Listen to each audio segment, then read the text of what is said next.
మాజీ మంత్రి వైఎస్ వివేకానందరెడ్డి గారి హత్య కేసులో సుప్రీంకోర్టు ఇవాళ ఒక సంచలన నిర్ణయం కూడా తీసుకుంది. ఈ కేసును దర్యాప్తు చేస్తున్నటువంటి సిబిఐ తీరును ఆక్షేపిస్తూ ఆయన కుమార్తె సునీత దాఖలు చేసినటువంటి అనేక పిటిషన్ల మీద విచారణ జరిపినటువంటి గౌరవ సుప్రీంకోర్టు ఆమె వాదనని తోసిపుచ్చింది.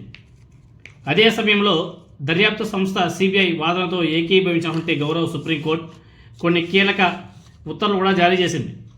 వివేకానందరెడ్డి గారి హత్య కేసులో తదుపరి దర్యాప్తు అవసరం లేదని సిబిఐ నిర్ణయానికి రావడం, అదే విషయాన్ని సుప్రీంకోర్టు కూడా స్పష్టం చేయడం, ఇప్పటికే ఈ కేసులో 3 సప్లిమెంటరీ ఛార్జీ షీట్లు దాఖలు చేసినట్టు సుప్రీంకోర్టుకి సిబిఐ చెప్పడం, దీంతోనే సిబిఐ వాదనతో గౌరవ సుప్రీంకోర్టు ఏకీభవించింది.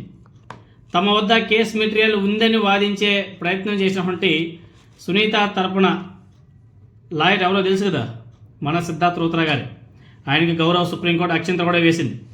ఆయన ఎంతవరకు అయినా సరే ఈ కేసును అలా సాగదీసుకుంటూ పోవాలని వేసే ప్రయత్నాలు చేస్తారు తప్ప దీనికి ఒక ముగింపు ఇవ్వాలన్న ఆలోచన మాత్రం లేదు. ఈ కేసు ఎంత సాగుతూ పోతే ఆయనకి అన్ని డబ్బులు, ఎందుకంటే ప్రతిసారి కూడా కేసును వాదించేది ఈయనే కాబట్టి ఆయన రావాల్సిన డబ్బులు ఆయనకైతే వస్తాయి. కేసు క్లోజ్ అయిపోయింది అనుకో, ఆయనకు రావాల్సిన డబ్బులు రావు కదా. కాబట్టి ఈ కేసు ఎంత సాగితే అంత మంచిదని చెప్పేసి ప్రతిసారి కూడా ఏదో ఒకటి లిటికేషన్ పెట్టి ప్రతిసారి కూడా ఎక్స్ప్లెయిన్ చేసుకుంటా పోయేవాడు. కానీ ఈసారి ఆయన పప్పులు ఉడకలే. సుప్రీంకోర్టు ఇంకొక మాట అనేది, సుప్రీంకోర్టులోనే ట్రయల్ నిర్వహించాలనుకుంటున్నారా అని చెప్పేసి సిద్ధార్థ లుత్రా మీద సుప్రీంకోర్టు జస్టిస్ సుందరేష్ గారు అసహనం కూడా వ్యక్తం చేశారు.